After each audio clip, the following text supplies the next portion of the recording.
channels. Thank you. Thank you, Mark. Good day to all of you. It is indeed a pleasure to be in your midst today to be discussing about women in logistics and transport. And we've had so many brilliant presentations, and that rejoin a lot of my thinking. And for today's webinar, I've chosen a bit of an unconventional topic. Unconventional in the sense that I will be presenting from my perspective, that is from a port professional perspective, our journey in the COVID-19 driven to normal, right? So this is a topic that has been high on our agenda for quite a while. And obviously it's our journey, not only mine, it's the journey of some 560 employees from the Port Authority side, out of which currently, I'm quite happy to say around 92 are women, right? We are still very far from having better figures to share. It's currently around 17%, and it rejoins a bit what Mark just said earlier on for Africa. But slowly and surely we are getting there. And among those 92, I must add, around 12 or so are on higher top management level, be it managerial or that corporate level. And what we've seen recently is that there's a much interest for ladies to join the port, not only in the traditional administrative positions, but also in port security. We've been hiring quite a few ladies in port security, having to work on a shift patterns, and even on the port operation side. So this is the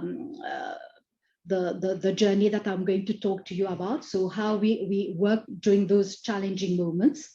And before just engaging and sharing my screen, one note of thanks before I forget. Thank you for Port Réunion and the organizers to give us that opportunity to be interacting with you all. So without much ado, I will just try to share my screen. This is quite a bit of a challenging prospect, so I hope I don't make a mess out of it. So just a couple of seconds, right? Yeah, so I'm trying. Yeah, it's there. You just put full screen. I'm trying to enlarge it. So yeah, this is the cover, obviously. So I'm just going to take you through our journey at Port Louis. Okay, so this is my second slide, of course.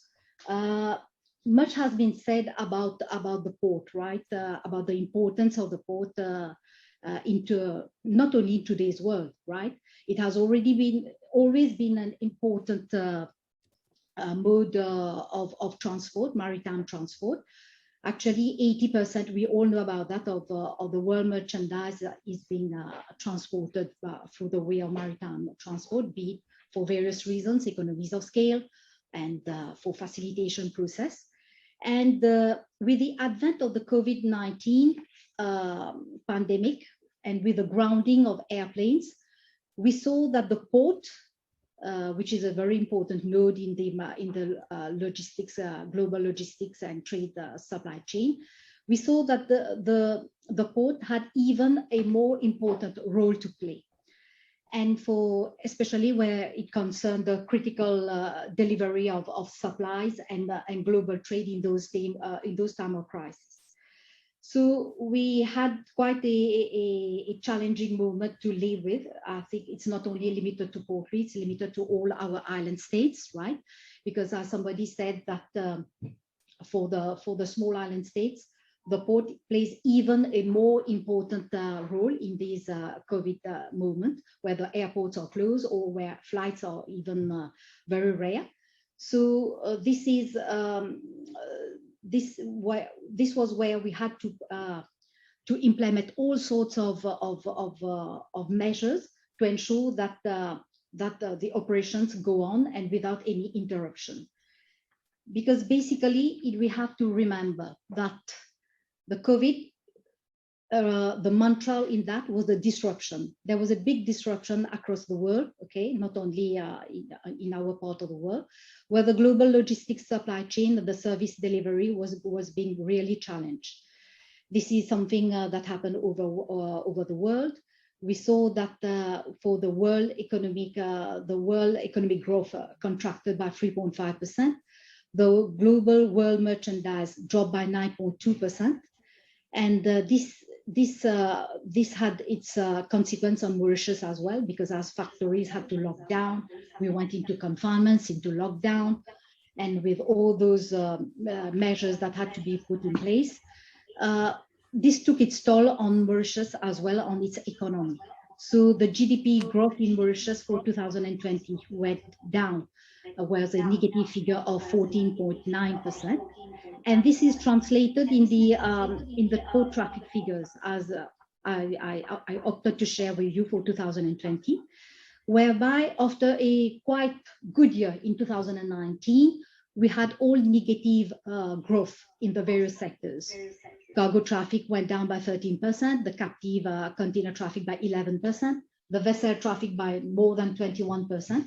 And what we saw is that the highest incidence was on the container vessels, on the fishing vessels, and obviously on the cruise traffic, whereby a 50% decrease was noted. Whereby in 2021, we started seeing some picking up, right? But now, with the prevalence of the pandemic still here, we are still in fourth wave, even going into the fifth wave across the world. We are hoping to get those figures back into shape, if I may say so. But for the cruise traffic, I must say there is not much visibility, and though we've got a few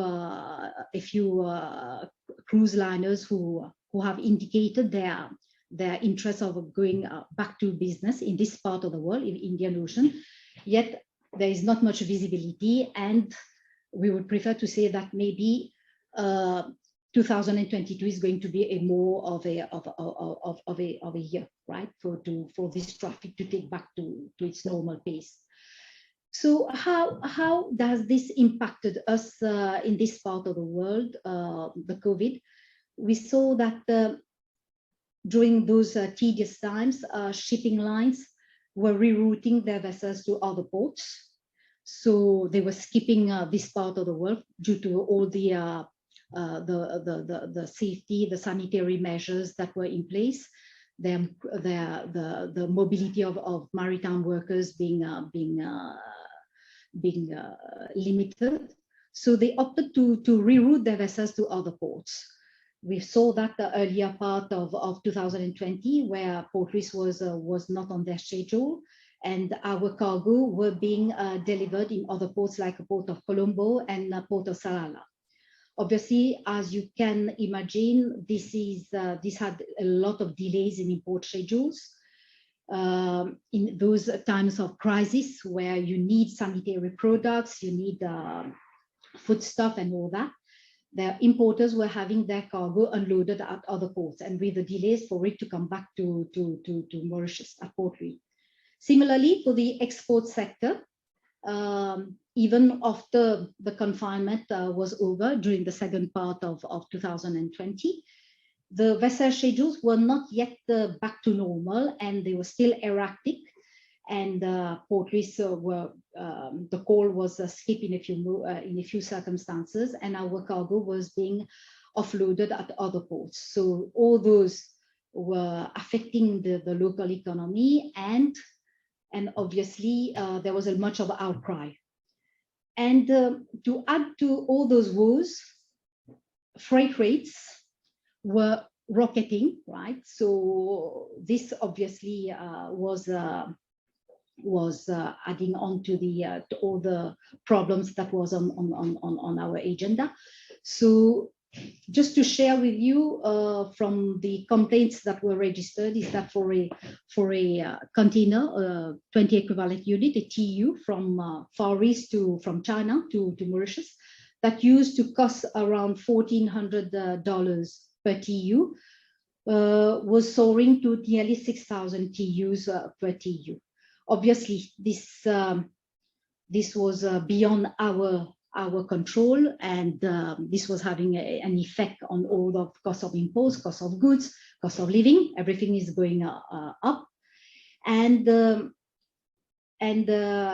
even if we're discussing with the shipping lines, with local economic operators, we saw that there was nothing much that we could do about it, right? So this was some kind of policy that was going on in our part of the world, where demand was going down and vessels were coming fewer, and that's it. So the freight rates had to be increased in proportion to that. And for us as a port, as I've been saying, we are very important. We are only one port in Mauritius.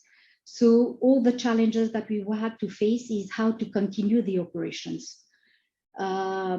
Whilst there are certain sectors, I mean, within our port authority where we can outsource or have alternative ways of working, for certain operations like the marine operations, those are very sensitive. And there is always that risk of infection among port employees, which could, in a certain sense, affect the operations. There was also, during a good part of the year, the reluctance of port employees to be vaccinated. Fortunately, through persuasion, this is getting better now. And just to add on how we address those challenges, even with all those telling times, all those challenging times, the port remained open on a 24/7 basis, right? Obviously, this could not be done without having to review our internal processes, our work pattern. And as somebody was saying, working with the unions became very important, right? Because we had to change certain working shift pattern. Like usually for our marine operations, it's on a free shift of 8 hours each for our port workers. We had to move to a new shift pattern of 2 shifts of 12 hours, with obviously the idea of limiting the mobility of port workers and try to restrict the spread of the disease. The unions have been very cooperative, so we needed to work with all of them to get them on board and to get the port workers on board. And in order to continue again to dispense our services, we had to encourage people to work from home using all the new technologies, and even adopt some kind of roster where it was not important for all people to be on site as well. The persuasive vaccination campaign, so we talked a lot about it. So this is something that we had to get people vaccinated, our port workers. So actually more than 2/3 of our personnel are vaccinated. And the progress is still on. There are still a few more who want to be vaccinated. And obviously, with this kind of statistics and all that, we have to continuously update our business continuity plans, because with one risk of infection, you can imagine what this kind of repercussion that have. Just to share with you, some time back, we had actually a case of infection among our employees, one particular person, and the repercussion went far ahead beyond what we could imagine. With that one particular case that happened from the cleansing unit, so workers engaged in cleaning the port environment and all that, and with all the interaction that person had, we had around 15% of our labor force in quarantine. So fortunately, we managed to continue our operations because we could adopt alternative business initiatives, outsource some kind of work, and then work was not that kind of hampered. But still, there's still that kind of scare, right? That if this happens in our marine operations department or things like that, and the personnel is not vaccinated and all that, this could have far more repercussions, and that could even paralyze the marine operations. So our work, I mean, from the management support level, from the HR perspective, is always to get those people to be vaccinated, try to put them in front of whatever the repercussions could be. So slowly we are moving on this side. And obviously, the sanitary and hygiene protocols have always to be on board. So this has become a normal way of living.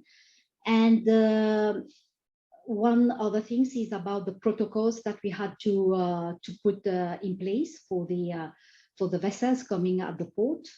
All those protocols had to be continuously reviewed in line with whatever the local health authorities are recommending.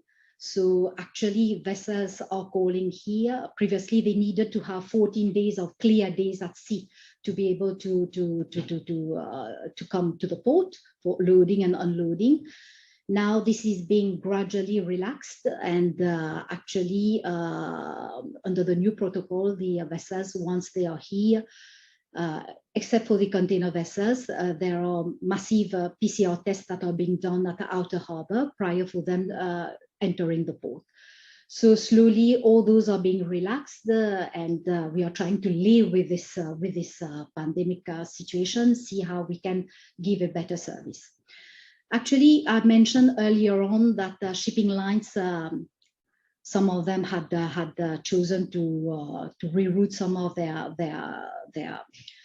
cargo to other ports, especially in 2020.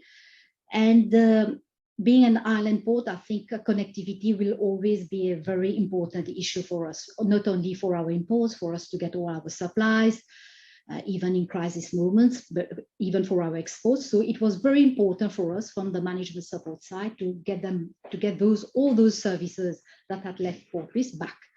So we had to review all a set of incentives to get them back to Portris and reinstate their activities. Fortunately, this has worked. And from the second half of 2020, the services were back. So this was a kind of positive point. And similarly, for the local trading partners, given all the rising costs of their inputs, be it the raw materials that were being imported, the increase in the forex, in the foreign exchange rates, actually $1 is exchanging at nearly 43 rupees. €1 at 50 rupees, and one pound sterling at nearly 60 rupees. All those are serving to increase the cost of production, the cost of living, the purchasing power. So we had to give some kind of incentives to our local trading partners also in order for them to remain competitive. All those, again, we had to work together with all those private sector in order for them to continue their trading activities. This is a slide that I wanted to share with you. So it's just like to see the evolution of the pandemic, the related costs and the related opportunities. So this is a tendency to say whether in those moments that we are living, that we've been living since 2020, whether to treat it as a boon or as a bane. So is it a curse or is it a boon? I mean, from our perspective, from the port operation, from the port authority perspective, it's true that this is an unprecedented crisis that the world has been living, and something that we were not really prepared for, and that had obviously taken its toll on human life. And it's an unprecedented sanitary crisis. Global disruption has followed from that, from the world has learned to live differently. People were confined, there were job losses, loss of earnings, purchasing power going down. All those have served to worsen the situation.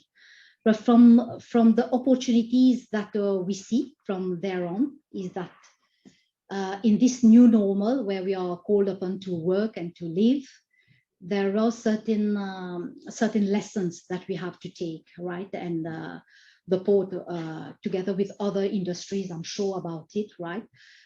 We've learned to adapt to those changes, right? This has given us the opportunity of re-engineering our processes to see that there are other ways that we could work from home, using cloud computing, try to limit the access of people, I mean, to port operational areas, see how we can deliver the service in another way. Even our own internal stakeholders, I mean, to our employees, try to see what are the different technologies that could be here, that instead of them moving across on our premises and all that, try to see to it. We saw from a survey quite some time that there were around 10,000, more than 10,000 people working in the port area, be it operational or non-operational, out of which some 50% have access to the operational areas, and thus presenting some kind of threat if ever there's another, the outbreak goes further. So we are trying to see now what are the kind of tools or technology that we can use, try to see how we can limit those accesses, be it by giving access passes that could be done online, to truckers who come to the port to collect their goods, be it from the way that we organize our port operations meeting, that those be done online, be it with our contractors, with whom we are called upon in the delegation of our duties to work. These could be a certain kind of vaccination requirements being put into our tender requirements, so that when we get those service providers, at least we are some kind of reassured that we are taking the adequate measure to prevent the spread of the disease. So all those are new ways of working that this pandemic has shown to us.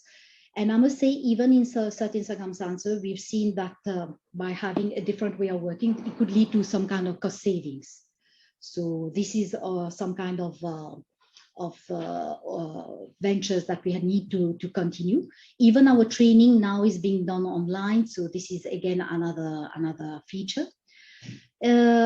This has given us also the opportunity, because with the drop in port traffic and all that, with the lesser earnings for the port as well, we had to rethink about our port development programs. So with some projects being postponed, of course, and then maybe some other business segments where we need to give some more thinking or maybe some more interest, because we see that there's a shift in the business interest as well, because there are new opportunities coming in, like pharmaceutical products, more interest into those. So we have to adapt our port development program to deal with that.